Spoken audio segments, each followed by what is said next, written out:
नमस्कार, जय हिंद, वंदे मातरम। पश्चिमी बंगाल के विधानसभा चुनाव से पहले ही टीएमसी पार्टी को डबल झटका लग चुका है दोस्तों। 69 बड़े नेताओं के इस्तीफा देने की जहां खबरें सामने आ रही है, तो उसके बाद में पश्चिमी बंगाल के अंदर टीएमसी और बीजेपी के बीच में काफ़ी ज़्यादा अब तहलका पूरी तरीके से मच चुका है। ममता बनर्जी भी लगातार बीजेपी पर निशाने साधे जा रही है, लेकिन टीएमसी पार्टी के उन 70 यानी 69 विधायकों के इस्तीफा देने के बाद ममता की पार्टी पूरी तरीके से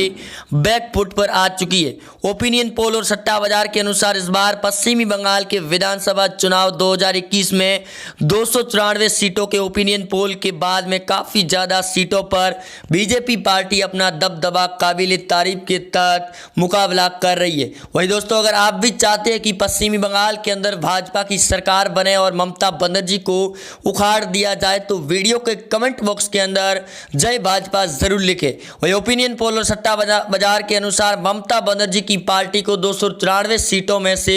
161 सीटें दी जा रही है, तो वहीं भाजपा पार्टी को करीब 177 सीटों का आकलन दिया जा रहा है, जिसके बाद में पूरी तरीके से समीकरण चेंज होते हुए लगातार नजर आ रहे हैं। और फलूदी सट्टा बाजार का नाम दोस्तों आपने सुना भी होगा, जो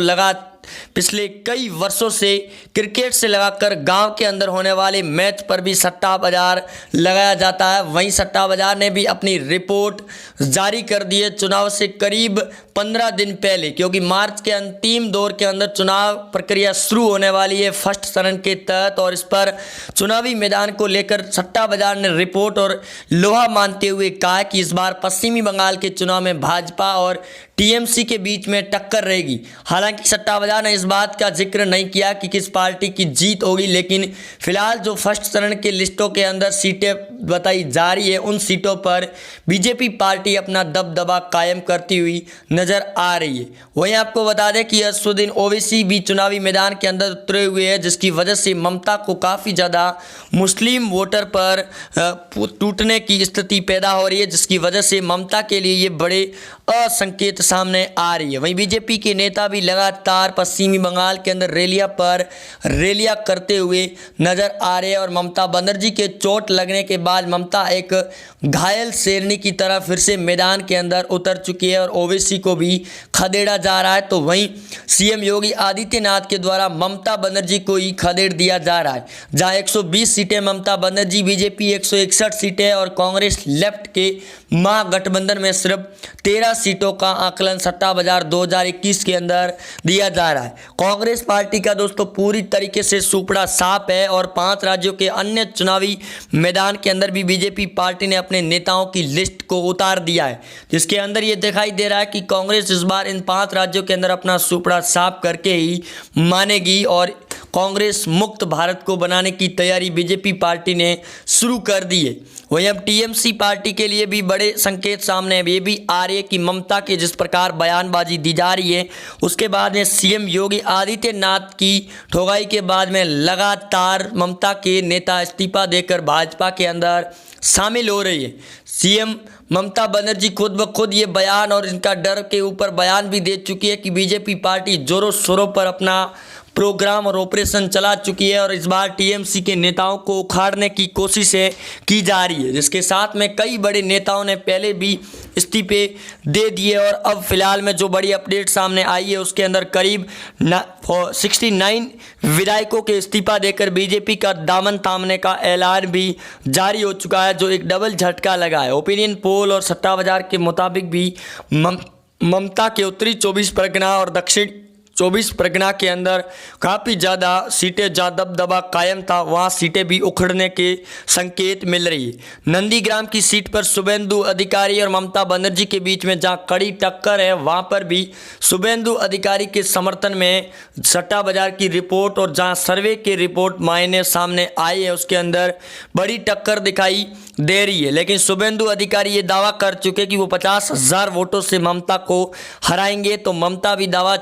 ठोक चुकी है कि इस बार शुभेंदु अधिकारी जो ममता के खास नेता भी रह चुके, उनको उखाड़ कर फेंक दिया जाएगा टीएमसी पार्टी के द्वारा। वहीं आपको बता दें कि टीएमसी पार्टी इस बार पूरी तरीके से बैकफुट के किनारे पर है और ममता अपनी पार्टी को बचाने और अपनी साख बचाने की भरपूर कोशिशों में लगा चुकी है। मुस्लिम समुदाय के वोटर और टोपी वालों को लूटने के लिए सीएम योगी आदित्यनाथ ने अपना ऑपरेशन शुरू कर दिया है और पीएम मोदी से लगाकर गृह मंत्री अमित शाह और जेपी नड्डा भी मुस्लिम समर्थन के लोगों को साधने की पूरी कोशिशें जारी कर चुके हैं। यहाँ तक कि मुस्लिम लीग के द्वारा भी ये टीम पूरी तरीके से बयान सामने आ चुके हैं कि इस बार ममता की उल्टी गिनती शुरू हो चुकी है और भाजपा का इस बार दबदबा होगा। सट्टा बाजार और ओपिनियन पोल से लगाकर राजनीतिक विशेषज्ञों की अगर राय को माने तो ममता के लिए इस बार के संकेतों पर हार तय है। वही 294 सीटों के एक एक ओपिनियन पोल की भी हम जल्द रिपोर्ट लेकर आने वाले हैं कि वहाँ पर क्या कुछ सर्वे आंकड़े चल रहे हैं और कैसे कैसे वहाँ पर पलटा खा रही है टीएमसी और बीजेपी पार्टी के बीच में, क्योंकि ममता के लिए भी ये इस बार के चुनाव बड़े रोचक और महामुकाबले के हैं, जहां टीएमसी पिछले 10 सालों से अपना कब्जा जमाए हुए और वामपंथियों को उखाड़ने की जो कोशिशें की जा रही है। ममता ने नंदीग्राम से चुनाव लड़ने के ऐलान के बाद में जनता ने इस बात को भी जिक्र करते हुए कहा कि ये ममता के लिए गलत निर्णय और जहां शुभेंदु अधिकारी का गढ़ माना जाता है नंदीग्राम, वहाँ पर ममता हार कर सामने आ जाएगी या फिर कड़ी टक्कर के बाद में ममता जीत भी सकती है। लेकिन इस जो दादा और सामने बड़ी टक्कर है दीदी और दादा के सामने और शुभेंदु अधिकारी के बीच में कड़ा मुकाबला ममता बनर्जी का भी होगा। वहीं सट्टा बाजार और 294 सीटों के अंदर उत्तरी और 24 परगना दक्षिणी की उत्तरी और बात करें तो वहाँ पर भी ममता की पार्टी को बड़ा झटका लग रहा है और उससे पहले पार्टी के नेताओं के उन 70 विधायकों के इस्तीफा देने के बाद टीएमसी पार्टी पूरी तरीके से हिल चुकी है। कांग्रेस पार्टी के नेता पहले भी ऐलान कर चुके G23 के अंदर, जहां नेताओं को चुनावी मैदान के अंदर ना उतारने की वजह से नेताओं ने नाराज़गी जाहिर भी की है, जिसकी वजह से बीजेपी के अंदर भी शामिल हो सकते हैं G23 के कई बड़े नेता, जिसके बाद में ममता के खिलाफ में बड़ा ऑपरेशन और कांग्रेस पार्टी और सोनिया गांधी के खिलाफ में भी बड़ा ऑपरेशन की तैयारी हो सकती है। महाराष्ट्र के अंदर एनडीए गठबंधन के खिलाफ भी अपना ऑपरेशन बीजेपी ने शुरू कर दिया। इस बार के चुनाव जैसे ही खत्म हुए उस बाद ममता बनर्जी की सरकार गिरेगी और उसका साथ में महाराष्ट्र के अंदर उद्धव ठाकरे की सरकार को भी बड़ा झटका लगेगा, क्योंकि एनडीए गठबंधन के अंदर शरद पवार और अजित पवार जल्द बड़ा ऐलान करके बीजेपी का दामन थामने की सरगर्मियां और खबरें बड़ी तेज हो चुकी है, जिसकी वजह से लगातार नए नए दावे किए जा रहे हैं और सामना मुखपत्र के अंदर बीजेपी पर भी बयानबाजी शुरू हो चुकी है। और हाल ही में जो उलटफेर मचा हुआ है पश्चिमी बंगाल और महाराष्ट्र के अंदर, उसके अंदर तबाही अब शुरू हो चुकी है राजनीति के भूचाल की।